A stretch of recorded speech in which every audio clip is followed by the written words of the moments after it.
जिला एवं सत्र न्यायाधीश सह अध्यक्ष जिला विधिक सेवा प्राधिकार विनोद कुमार तिवारी ने जिला विधिक सेवा प्राधिकार के कार्यालय का निरीक्षण कर कार्यालय के संबंधित सभी पहलुओं की जानकारी लिया। उन्होंने लीगल एवं डिफेंस काउंसिल के सदस्यों से मिलकर गरीबों को निःशुल्क उपलब्ध कराए जा रहे विधिक सेवाओं के संबंध में जानकारी ली। उन्होंने कहा कि नालसा का उद्देश्य यही है कि समाज के अंतिम पायदान पर खड़े लोगों को मुफ्त न्याय उपलब्ध कराना। इसके अलावा सस्ता एवं सुलभ न्याय मुहैया कराने के लिए मध्यस्थता एवं लोक अदालत की प्रक्रिया और उनके लाभ को जन जन तक पहुंचाना। लोकसभा आम निर्वाचन 2024 के तहत दरभंगा संसदीय क्षेत्र में दरभंगा समरणालय स्थित चुनावी कार्यालय जिलाधिकारी के न्यायालय कक्ष में नामांकन के आखिरी दिन गुरुवार को कई अभ्यर्थियों ने अपना नामांकन का पर्चा दाखिल किया। मालूम रहे कि नामांकन का पर्चा दाखिल करने की तिथि 18 मई 2024 से 25 मई 2024 तक निर्धारित किया गया था। नामांकन पर्चा दाखिल करने के अंतिम दिन अभ्यर्थियों ने इस प्रकार से अपना नामांकन का पर्चा दाखिल किया। नामांकन का पर्चा दाखिल करने वाले अभ्यर्थियों का नाम जो जानकारी मिली है उनके अनुसार इन अभ्यर्थियों का नाम इस प्रकार है। दरभंगा संसदीय क्षेत्र से social unity centre of India communist Surendra Yadav Suman. वही दरभंगा संसदीय क्षेत्र निर्दलीय अभ्यर्थी के रूप में आफ्ताब आलम ने भी अपना नामांकन का पर्चा दाखिल किया। बहुजन समाज पार्टी के तरफ से दुर्गानंद महावीर नायक ने अपना नामांकन का पर्चा दाखिल किया। देश जनहित पार्टी की ओर से संजय पासवान ने अपना नामांकन का पर्चा दाखिल किया और दरभंगा संसदीय क्षेत्र से निर्दलीय प्रत्याशी के रूप में मोहम्मद कलाम ने भी अपना नामांकन का पर्चा दाखिल किया।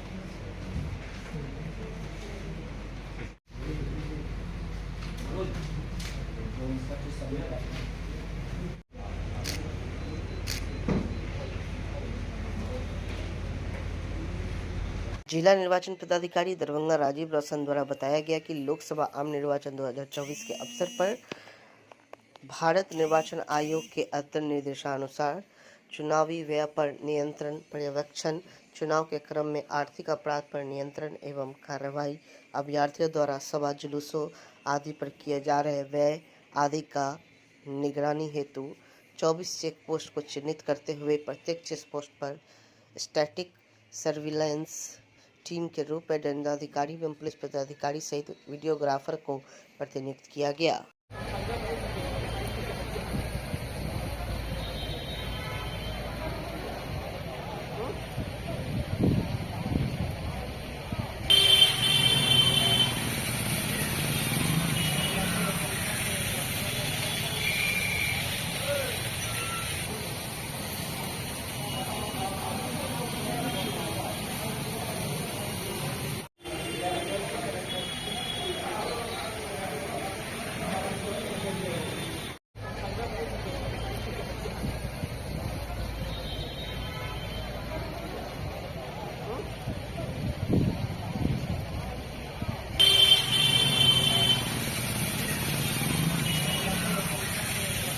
भागलपुर में तेजस्वी यादव के ग्लोबल इन्वेस्टर समिट के 50,000 करोड़ का इन्वेस्टमेंट के दाव को पीके ने बताया निराधार। कहा, तेजस्वी यादव जिस एमओयू की बात कर रहे हैं उसे इंटेंट कहते हैं। अगर उन्हें इस समझ नहीं है तो मैं बता देता हूं, एमओयू जिस कागज़ पर लिखा होता है उसकी कीमत 1 पैसे की भी नहीं होती। उसके बुलाने पर आया था कोई बड़ा उद्योगपति। भागलपुर लोकसभा से महागठबंधन प्रत्याशी अजीत शर्मा के लिए लगातार बड़े नेताओं ने जनसभा किए। इसी बीच तेजस्वी यादव ने महागठबंधन प्रत्याशी अजीत शर्मा के पक्ष में जनसभा को संबोधित किया। तेजस्वी यादव ने कहा कि अगर हमने कहा था कि बिहार में निवेश लाएंगे तो पटना में इन्वेस्टर मीट किया, 50,000 करोड़ का निवेश से एमओयू करवाया। मेरे भाई पहले तो नंबर 50 करोड़ कहें कि 50,000 करोड़ कहें? 50,000 करोड़। तो ये तेजस्वी यादव के जीवन में शायद पहली बार इस तरह का कोई एक सम्मेलन हुआ है। आपकी जानकारी के लिए बता दूं कि बिहार देश के ज़्यादातर राज्यों में इस तरह के सम्मेलन होते हैं, और उत्तर प्रदेश में, गुजरात में, कर्नाटक में जब इस तरह का सम्मेलन होता है तो 50,000 करोड़ नहीं, ये जो MOU जिसको कहते हैं, ये कोई इन्वेस्टमेंट नहीं है, ये इंटेंट है। ये लोग घोषित करते हैं 30 लाख करोड़, 40 लाख करोड़, 50 लाख करोड़, और उसके बदले इन्वेस्टमेंट होता है 2,000 करोड़। तो वहाँ कौन देश का बड़ा उद्योगपति उसमें आया था, जरा ये बता दीजिए। कहाँ पे कौन सी फैक्ट्री यहाँ चालू करने के लिए कंक्रीट कोई प्रपोजल घोषित हुआ है, ये बता दीजिए। और तेजस्वी यादव की समझ क्या है? तेजस्वी यादव की जितनी समझ है उतना ही तो बोलेंगे। बिजनेस समिट के MOU का कोई वैल्यू नहीं है, ये नॉन बाइंडिंग एग्रीमेंट है। आप जाइएगा और आप बिजनेसमैन बन के कहिएगा कि हम 20,000 करोड़ रुपया का बिहार में इन्वेस्टमेंट करेंगे, निवेश करेंगे, तो सरकार उसको लिख लेगी कि भाई ये 20,000 करोड़ रुपया का निवेश करेंगे। ये कोई बाइंडिंग एग्रीमेंट नहीं है, पैसा नहीं आया है। मीटिंग में आप आए, आपने कहा हाँ हम यहाँ पर पैसा इन्वेस्ट करेंगे। अगर जितना पैसा MOU होता है इतना अगर इन्वेस्ट होने लगे तो गुजरात में 90 लाख करोड़ से ज्यादा का MOU पिछले 10 बरस में हुआ है। कितना? 90 लाख करोड़ का। इसका कोई वैल्यू नहीं है, एक पैसे का नहीं। जिस कागज पे वो लिखा है उस कागज की कीमत उससे ज्यादा है जिस पर वो लिखा हुआ है। राष्ट्रीय जनतांत्रिक गठबंधन के बैनर तले बीजेपी के प्रदेश मीडिया प्रभारी राजीव रंजन ने दरभंगा के बहादुरपुर स्थित बीजेपी कार्यालय में प्रेस वार्ता कर मीडिया से बात करते हुए कहा कि लोकसभा चुनाव में बिहार के सभी 40 सीटों पर जीत का किया दावेदारी। कहा कि बिहार के सभी 40 सीटों पर NDA की जीत होगी। इंडिया गठबंधन और राजग पर जमकर साधा निशाना। कहा 2014 में नरेंद्र मोदी के नेतृत्व में उसे सरकार से छुटकारा आदेश की जनता को मिला, जिससे भी भजन की नीति अपनाई थी। राजीव रंजन ने कांग्रेस पर निशाना साधते हुए कहा कि कांग्रेस ने बहुसंख्यक के लिए कोई बात ही नहीं की। कांग्रेस ने मैनिफेस्टो में बहुसंख्यक के लिए कोई बात न कहकर इन परिवारवादी लोगों ने पूरे देश के धन को लूटकर अपने घर भर कर और गरीब लोगों की राजनीति करते रहते हैं। जनता तक ये मैसेज पहुंचे कि किस तरह से ये इंडी गठबंधन वाले 60 के दशक में जैसे तुष्टीकरण की राजनीति करते थे, उस तुष्टीकरण को ही इन्होंने हथियार बनाया और इसके खिलाफ वर्षों से लड़ रही भारतीय जनता पार्टी, जिसको आंशिक सफलता अटल जी के समय में मिली और बाद में 2014 के अंदर आदरणीय नरेंद्र मोदी जी के नेतृत्व में उस सरकार से छुटकारा देश की जनता को मिला, जिसने विभाजन की नीति अपनाई थी। अंग्रेज तो चले गए पर फूट डालने की आदत इनकी नहीं गई। अब देखिए, नई बात यह है कि उनको आम आदमी का आय, आम आदमी का जमा किया हुआ पैसा नहीं बच रहा है। आम आदमी ने जो रुपए इकट्ठे किए हैं, किसी ने FD किया है अपने बच्चों के लिए, किसी ने जमीनों को बेचकर या फिर पूरी अपनी गाड़ी कमाई का पैसा जमा कर एक एसेट खड़ा किया है। अब उस एसेट पर नजर है कांग्रेस की। इनका कहना है कि जब सरकार में आएंगे तो सबका सर्वे कराएंगे। यानी अगर आपने गांव की जमीन बेचकर शहर में घर बना लिया तो आपके 2 घर काउंट होंगे, तो आपका 1 घर सीज हो जाएगा। आपकी जो जमीनें हैं वो 2 जगह हैं तो वो जमीन आपसे ले ली जाएगी। मतलब इस तरह का तुगलकी मामला, और कुल मिलाकर के किसी एक वर्ग को टारगेट करके उसको लाभ पहुंचाने के उद्देश्य से जमायत को बहुसंख्यक की कहीं कोई बात ही नहीं है। पूरे कांग्रेस के पूरे मैनिफेस्टो में बहुसंख्यकों के लिए कोई बात ही नहीं की। इन परिवारवादी लोगों ने पूरे देश के धन को लूट कर अपना घर भरा। ये लोग गरीबों की राजनीति करते करते कैसे अमीर हो गए ये पता नहीं चला, चाहे वो उनके सहयोगी दल कांग्रेस वाले हों या उनके सहयोगी दल राष्ट्रीय जनता दल के लोग हों, आम आदमी पार्टी के लोग हों, तृणमूल कांग्रेस के लोग हों, जितने भी लोग हैं, इन लोगों ने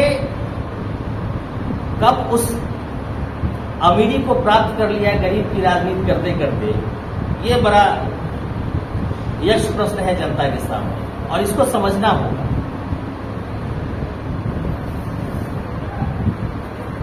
कांग्रेस का जो घोषणा पत्र है 2024 का, उसमें जातियों और उपजातियों और उनकी सामाजिक आर्थिक स्थितियों की गणना करने के लिए एक राष्ट्रव्यापी सामाजिक, आर्थिक और जाति जनगणना का आयोजन करने की बात की और आंकड़ों के आधार पर सकारात्मक कार्रवाई के एजेंडे को मजबूत किया जाए। और सबसे बड़ी बात यह है कि कांग्रेस ने अपने मैनिफेस्टो में, जो मैंने अभी कहा भी, बहुसंख्यकवाद की कोई चर्चा नहीं की है। ये चिंतन का विषय है और चिंता का विषय है कि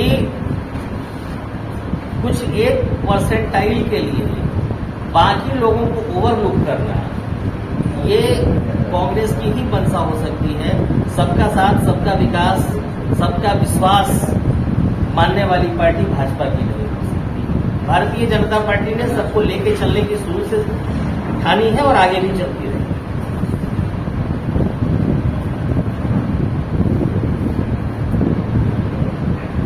SC, ST और OBC रिजर्वेशन के लिए 50% का जो है अभी, उसको भी खत्म करने की बात है। वहां भी कुछ एक समुदाय को जोड़ने की बात हो रही है, जबकि उनको पहले से अलग से मिल रहा है।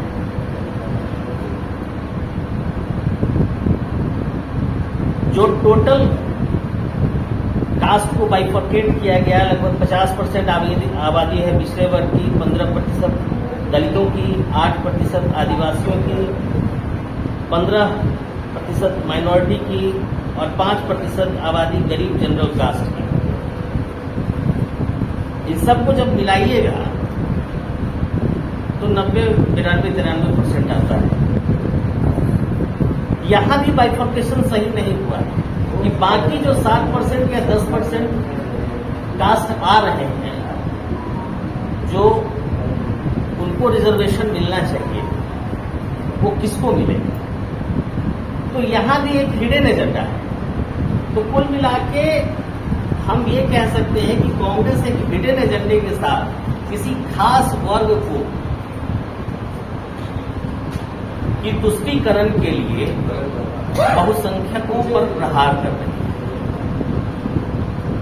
जनता दल यूनाइटेड, भारतीय जनता पार्टी और हमारा जो राष्ट्रीय जनतांत्रिक गठबंधन है, इन सब के मैनिफेस्टो में आप देख जाएं, हम लोगों ने सबके साथ और सबके विकास की बात की। तो इन सब बातों के बाद, चाहे वो राहुल गांधी की सभा होती हो, प्रियंका जी की सभा होती हो, सब लोग एक ही जगह पे घूम फिर के रहते हैं। आपकी संपत्ति आपकी नहीं रहेगी, ऐसी व्यवस्था की जा रही है। हम अपील करेंगे इस प्रेस कॉन्फ्रेंस के माध्यम से देश की और राज्य की जनता को कि ऐसे लोगों से बचें। हम किसी भी समुदाय का विरोध नहीं करते हैं, लेकिन हम सबका साथ, सबका विश्वास और बराबरी के अधिकार की बात करते हैं, अभिवंचितों को देने की बात करते हैं। तो जरूरतमंदों से भी हमारा पल्ला झाड़ने का कोई नियत नहीं है। चाहे वो किसी समाज के जरूरतमंद हैं, हम उनको भी देना चाहते हैं। हम उनके साथ भी पूरी सहानुभूति और पूरा अधिकार उनको मिलना चाहिए। तो देश और राज्य की जनता को इस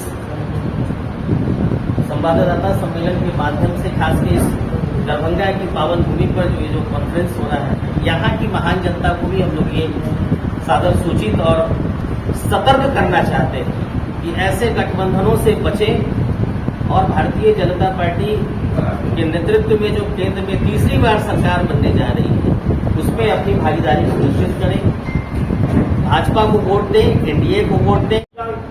बिहार के वो हीरो बन रहे हैं। देखिए, पप्पू यादव जी हीरो बने या नहीं बने, हम इस बात की ना खंडन करते हैं, ना पुष्टि करते हैं, लेकिन पूर्णिया से हमारे एनडीए गठबंधन के, राष्ट्रीय जनतांत्रिक गठबंधन के उम्मीदवार संतोष कुशवाहा जी हैं।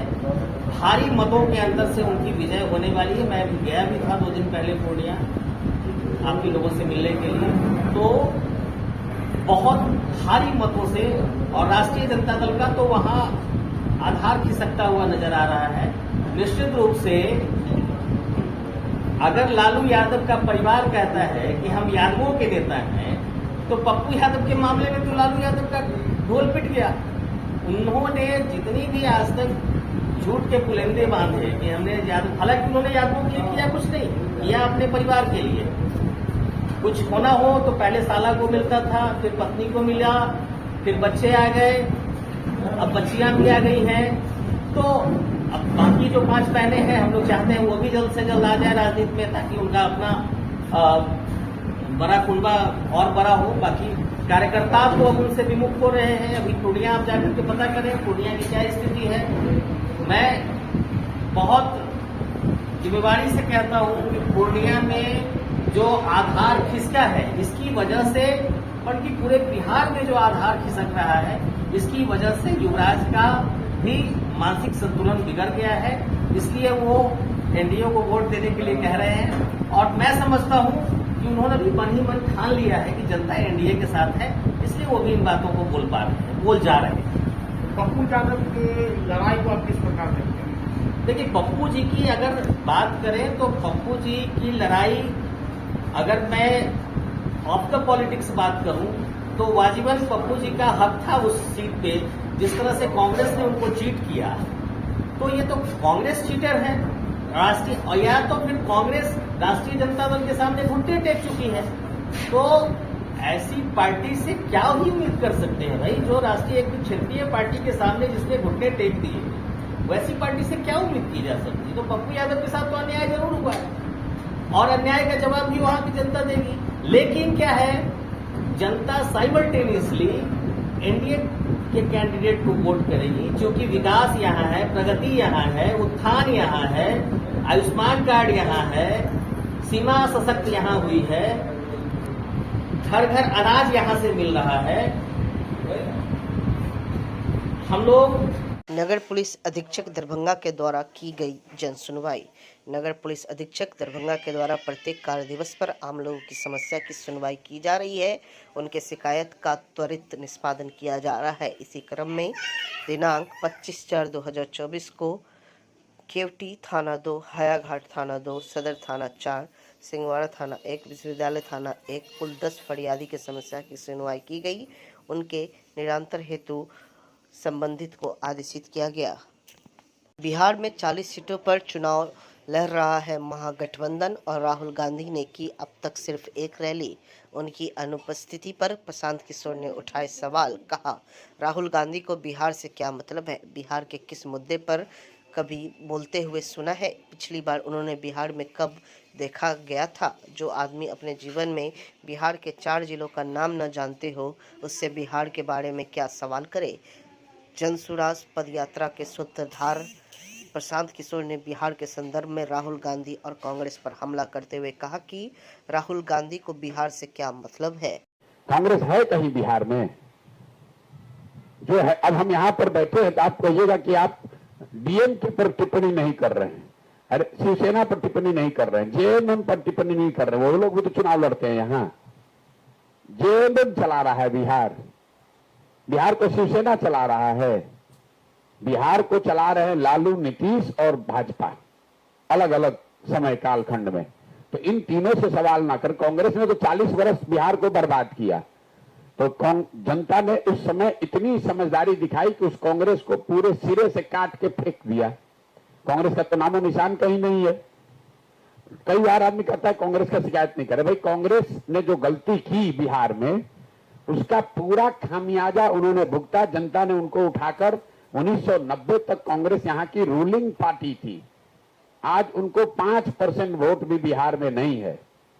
लेकिन उसके बाद के जो 3 दल हैं जो पिछले 32 साल से बिहार को चला रहे हैं, वो है लालू, नीतीश और भाजपा। इन तीनों पर सवाल नहीं खड़ा करेंगे तो शिवसेना पर सवाल खड़ा करेंगे। राहुल गांधी को बिहार से क्या मतलब है, आप बताइए जरा। आप लोग इतने दिन से पत्रकारिता कर रहे हैं, राहुल गांधी को पिछली बार आपने बिहार में कब देखा था? बिहार के मुद्दे पर कोई बोलते हुए सुना आपने?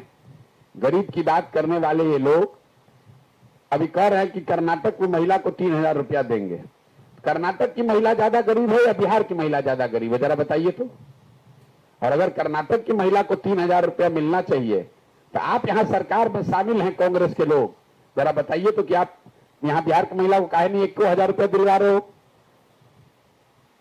ये किस भ्रम में आप लोग पड़े? इन लोगों से क्या सवाल करें? जो आदमी अपने जीवन में बिहार का 4 जिला का नाम नहीं जानता है, उससे क्या सवाल करें? सीएम कॉलेज में व्यावसायिक शिक्षा के महत्व पर कार्यशाला। आत्मनिर्भरता के लिए व्यावसायिक शिक्षा मील का पत्थर, प्रोफेसर मुश्ताक। अब यह सत्य किसी से छुपा नहीं हुआ है कि देश के सभी डिग्रीधारियों को सरकारी नौकरी प्राप्त नहीं हो सकती, क्योंकि हमारी जनसंख्या की तुलना में रोजगार के अवसर कम होते जा रहे हैं। इसलिए अब पारंपरिक डिग्रियों के साथ साथ व्यावसायिक डिग्री प्राप्त करने वाले युवा न केवल स्वयं रोजगार प्राप्त करने में कामयाब होंगे, बल्कि दूसरे के लिए भी रोजगार के रास्ते खोल सकते हैं। उक्त बातें प्रोफेसर मुश्ताक अहमद, प्रधानाचार्य सीएम कॉलेज दरभंगा ने कही। प्रोफेसर अहमद कॉलेज में व्यावसायिक शिक्षा का महत्व पर आयोजित कार्यशाला को संबोधित कर रहे थे। 6 सूत्री मांग पर कार्रवाई नहीं होने पर किया आंदोलन। प्रधानाचार्य के द्वारा मांग पर सकारात्मक पहल का मिला आश्वासन। मिथिला स्टूडेंट यूनियन के एमटीएम कॉलेज अध्यक्ष इंद्र कुमार राज के नेतृत्व में गुरुवार को 1 दिवसीय सांकेतिक आंदोलन कॉलेज परिसर में किया गया। धरना में शामिल एमएसयू के विश्वविद्यालय संयोजक अमन सक्सेना, विश्वविद्यालय अध्यक्ष अनीश चौधरी, कॉलेज अध्यक्ष इंद्र कुमार राज, छात्रा अध्यक्ष तुलसी कुमारी ने कहा कि 1 महीने पूर्व 6 सूत्री मांगों को लेकर कॉलेज प्रशासन को ज्ञापन सौंपा गया था, जिस पर सकारात्मक पहल का आश्वासन दिया गया था, जिसमें कॉलेज में ड्रेस कोड और आई कार्ड के लिए लागू कर दिया जाएगा छात्रों के लिए, लेकिन महिला शौचालय, common room, cyber cafe, canteen जैसी सुविधा पर कोई पहल नहीं किया गया, जिसके लिए आज 1 दिवसीय सांकेतिक आंदोलन कॉलेज प्रशासन के खिलाफ किया गया। आंदोलन दिन के 11 बजे से 1 बजे तक चला, जिसमें छात्रों ने मांग के समर्थन में खूब नारेबाजी की। ये मांगे थी जिसके हमने 6 सूत्री मांग रखी थी छात्रों के हित के लिए, जिसमें हमारी पहली मांग थी ड्रेस कोड लागू किया जाए, आई कार्ड लागू किया जाए, कॉलेज के अंदर साइबर कैफे की सुविधा दी जाए, गर्ल्स के लिए अलग से बाथरूम की सुविधा दी जाए, कॉमन रूम दिया जाए और कैंटीन की सुविधा दी जाए। ये सारी मांगे को लेकर आज हम लोग धरना पर बैठे हैं। मेरा नाम इंद्र कुमार राज, एमएमटीएम कॉलेज अध्यक्ष, मिथिला स्टूडेंट यूनियन। जगाना चाहते हैं हम, उनको जगाने का प्रयास कर रहे हैं कि लोकतंत्र में आपके अधिकार के लिए एकमात्र जरिया बचता है वो है आंदोलन। हम छात्रों को वही सिखाने का प्रयास कर रहे हैं और इसी के कारण आज हम लोग 1 दिवसीय सांकेतिक आंदोलन पर बैठे हैं। हमारा 6 सूत्रीय मांग भी था। हमें मांग से ज़्यादा मतलब नहीं है, मैं सच्चाई बता रहा हूँ, मुझे मांग से ज़्यादा मतलब नहीं है। मुझे ये मतलब है कि कम से कम युवा नौजवान आंदोलन करना सीखे, 2 घंटा कहीं पर बैठना सीखे। और यही जो आंदोलन आज ये बच्चे कर रहे हैं, तो निश्चित रूप से आप देखिएगा आने वाले समय में एक बदलाव देखने को मिलेगा। जो भी मांग है कॉलेज से रिलेटेड छात्रों के हाथ में, उनको पूरा करवाया जाएगा। चाहे साइबर कैफे का मांग हो, कैंटीन का मांग हो, ड्रेस कोड लागू करवाया जाए ये मांग हो, आई कार्ड लागू करवाया जाए ये मांग हो, सभी मांगों को पूरा करवाने का काम करेंगे। अमन जी, बिल्कुल आश्वासन दिया जा रहा है। उनके द्वारा पूर्व में भी आधा मांग को पूरा किया गया है, लेकिन हम अपने सभी मांगों के प्रति संघर्षरत है। जब तक हमारा सभी मांग पूरा नहीं होगा, अगर कॉलेज उस मांग को पूरा करवाने में असफल रहता है, तो निश्चित रूप से हम इस आंदोलन को विश्वविद्यालय ले जाने का काम करेंगे और विश्वविद्यालय के समक्ष आंदोलन करके सभी मांगों को पूरा करवाने का काम करेंगे। क्या नाम हुआ? अमन सक्सेना, विश्वविद्यालय संयोजक, मिथिला स्टूडेंट यूनियन। नमस्कार, मैं वीना पांडे, सदस्य कृष्ण कन्हैया अमर सेवा संस्थान रामबन दरभंगा की तरफ से आप सभी भाई बहनों, माताओं का हार्दिक अभिनंदन करती हूँ। भाई बहनों, मुझे ये बताते हुए बहुत खुशी हो रही है कि आज कार्यालय में संस्था के सचिव महोदय श्री कन्हई कांझा और शैक्षणिक विभाग के प्रभारी श्री संजीव ठाकुर जी हम सब के बीच उपस्थित हैं और मैं आपको ये बताना चाहती हूँ कि हमारी संस्था कृष्ण कन्हैया अमर सेवा संस्थान महिला सशक्तिकरण के अंतर्गत विभिन्न प्रकार के कार्यक्रमों का संचालन कर रही है और हमारा एकमात्र लक्ष्य है आप माताओं बहनों को उच्च शिक्षा देकर उन्हें रोजगार के लिए प्रेरित करना, उन्हें स्वरोजगार का अवसर प्रदान करना और हर तरह से उन्हें आर्थिक सहायता प्रदान करना। भाई और बहनों, मैं ये बताना चाहती हूँ कि हमारी संस्था रोजगार के तहत विभिन्न प्रकार के कार्यक्रम का संचालन कर रही है। इसके तहत हम महिलाओं को रोजगार देने के लिए विभिन्न प्रकार के पहले प्रशिक्षण कार्यक्रम चला रहे हैं, गारमेंट उद्योग भी चला रहे हैं। प्रशिक्षण कार्यक्रम में हम महिलाओं को मिथिला पेंटिंग, मधुबनी पेंटिंग, सिक्की आर्ट, पेपर मैशिंग आर्ट और बहुत तरह के विभिन्न प्रकार के हस्तशिल्प कलाओं का प्रशिक्षण दे रहे हैं। उसके उपरांत हम उन्हें अपने यहाँ रोजगार भी देते हैं और उन्हें स्वरोजगार के लिए विभिन्न प्रकार के कुछ सीमित मात्रा में आर्थिक सहायता भी प्रदान करते हैं। नमस्कार, मैं संजीव ठाकुर, मैं मैनेजमेंट प्रोफेशनल हूँ। मैंने 27 इयर्स अब्रॉड काम किया, यूएई में मैंने काम किया है और आज मैं nursing and paramedical education institution जो है Krishna Kanhaiya nursing and paramedical education institute, उसको मैं हेड कर रहा हूँ, उसका मैं एडमिनिस्ट्रेटिव पार्ट देख रहा हूँ। हमारी संस्थान में 8 तरह के कोर्सेज हैं जो कि हम लोगों ने एक वो प्लान किया कि जो कहीं भी अगर बाहर लोग पढ़ने के लिए जाते हैं तो यहाँ पे रहे और मिनिमम से मिनिमम पैसे में मिनिमम पैसे खर्च करके उनको पढ़ाई ये कराएंगे, जिसमें हम लोग 8 तरह के कोर्सेज अभी प्रेजेंटली रखे हुए हैं। BSc nursing, ANM, GNM, BMLT bachelor in medical lab technology और DMLT diploma in medical lab technology और डीओटीटी ये है ऑपरेशन थिएटर टेक्नोलॉजी का और DMU diploma in medical ultrasonography और ईसीजी टेक्नोलॉजी, इस पे हम लोग काम कर रहे हैं। और हम लोग चाह रहे हैं कि जो मैक्सिमम लोगों को जॉब तो चाहिए तो हम लोग जॉब प्रदान करेंगे, यहाँ से प्लेसमेंट हम लोग इमीडिएट दिलाएंगे। ये हम लोगों की वो है जो लोगों में बेरोजगारी दूर हो जाए। धन्यवाद। नमस्कार, मैं कन्हैया झा, सचिव कृष्ण कन्हैया अमर सेवा संस्थान। मैं सर्वप्रथम आप सभी भाइयों, दोस्तों, माताओं एवं बहनों को प्रणाम करता हूं और सभी से निवेदन है कि मैं संस्थान में अनाथालय, आश्रम, विधवा आश्रम, वृद्धा आश्रम बनवाकर जरूरतमंदों व्यक्तियों को सुविधा प्रदान करना चाहता हूं। मेरा उद्देश्य है इसमें किसी भी प्रकार की सरकारी कोई योगदान सहायता नहीं मिल रहा है। आप सभी भाइयों, दोस्तों, माताओं और बहनों से मेरा निवेदन है कि इस उद्देश्य में सहयोग करने की कृपा करेंगे और संस्था पर आने की कृपा करेंगे। धन्यवाद।